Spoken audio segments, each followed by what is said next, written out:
What if I told you that a 51-day standoff between a religious group and the US government ended in a fiery tragedy that claimed 86 lives, including 25 children? This is the story of the WACO Siege. If you find stories like this important, please hit that like button and subscribe right now so you don't miss out on future deep dives. Our story begins not in Waco, but with a man named Vernon Howell, who would later be known to the world as David Koresh. Born in 1959, Koresh had a troubled childhood, but found a sense of belonging in the Seventh-day Adventist Church. However, his interpretations of Scripture were considered radical, and he was eventually expelled. Undeterred, he made his way to a remote compound outside Waco, Texas, home to a small schismatic religious group called the Branch Davidians. The Branch Davidians were an offshoot of the Seventh-day Adventist Church. Founded in the 1930s, they believed in the imminent return of Jesus Christ and lived a communal lifestyle, awaiting the apocalypse. By the late 1980s, Koresh, with his charismatic personality and encyclopedic knowledge of the Bible, had risen through the ranks. He claimed to be a prophet, the final one, tasked with unlocking the secrets of the 7 seals from the Book of Revelation. Under his leadership, the group became increasingly isolated and centered entirely around his teachings. It took multiple spiritual wives, some of whom were underage, and stockpiled a significant arsenal of weapons, which he claimed were necessary for the coming end times. This stockpiling of weapons is what first drew the attention of the authorities. In May 1992, a local sheriff's deputy received a tip from a UPS driver who reported that a package delivered to the compound had accidentally broken open, revealing firearms and inert grenade casings. This tip eventually made its way to the Bureau of Alcohol, Tobacco, and Firearms, or the ATF. The ATF launched an investigation, suspecting the Branch Davidians of illegally converting semi-automatic rifles into fully automatic machine guns and possessing other illegal firearms without the proper licenses and tax payments. The ATF spent months planning a raid on the Mount Carmel Center. They believed a dynamic surprise entry was the safest way to execute their search and arrest warrants, fearing that a prolonged siege would give the Davidians time to fortify their position or destroy evidence. They codenamed the Operation Showtime. However, the element of surprise was lost. A local TV station cameraman, tipped off about the impending raid, got lost on his way to the compound and asked a postal worker for directions. That postal worker also happened to be David Koresh's. He immediately raced back to the compound and warned Koresh that something was happening. On the morning of February 28, 1993, as nearly 80 ATF agents and cattle trailers approached the compound, they knew they had lost the element of surprise. What followed was a chaotic and intense gunfight that lasted for nearly 2 hours. When the shooting stopped, 4 ATF agents were dead, and another 16 were wounded. Inside the compound, at least 5 Branch Davidians were killed, with several more injured, including Koresh himself. The initial raid was a catastrophic failure. With the ATF's failed raid, the situation immediately escalated into a federal crisis. The FBI took over command, and what began as a law enforcement action turned into a prolonged standoff. The Mount Carmel Center was surrounded by hundreds of law enforcement officers, military vehicles, and a global media contingent. For the next 51 days, the world watched as the FBI and the Branch Davidians engaged in a tense psychological battle. The FBI's strategy was multifaceted. They established communication with Koresh and other Davidians inside, hoping to negotiate a peaceful surrender.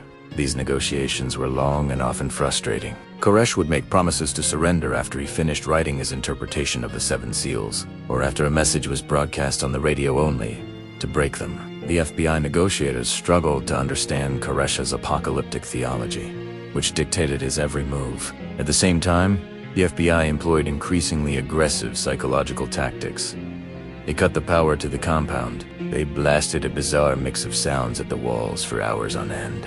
Everything from the cries of rabbits being slaughtered to Tibetan chants and Nancy Sinatra music. They crushed the Davidians' cars with tanks and illuminated the compound with blinding floodlights at night, all in an attempt to wear down their resistance and force them out. Inside, life was tense. While some Davidians did leave during the siege, around 35 people, including 21 children, were released at various points, the majority remained steadfast in their faith and loyalty to Koresh. They believed this was the fulfillment of prophecy. the final confrontation between God's chosen people and the Babylonian forces of the government. They rationed their food and water and tended to their wounded, all while enduring the constant psychological pressure from outside. As the weeks dragged on, patience within the government wore thin. Attorney General Janet Reno, newly appointed and facing immense pressure, was concerned about the welfare of the children still inside the compound.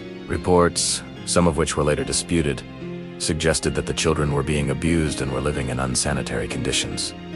Believing the negotiations had stalled and that the situation was deteriorating, Reno gave the green light for the FBI to end the standoff by force.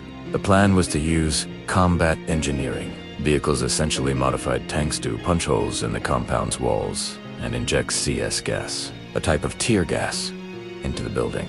The idea was not to launch a direct assault, but to make the conditions inside so unbearable that the Davidians would be forced to flee and surrender. The FBI maintained that this was a less lethal option designed to save lives. On the morning of April 19, 1993, the final assault began. The tanks moved in, breaking through the walls and pumping gas into the building. The FBI repeatedly broadcast messages urging the Davidians to come out, assuring them they would not be harmed.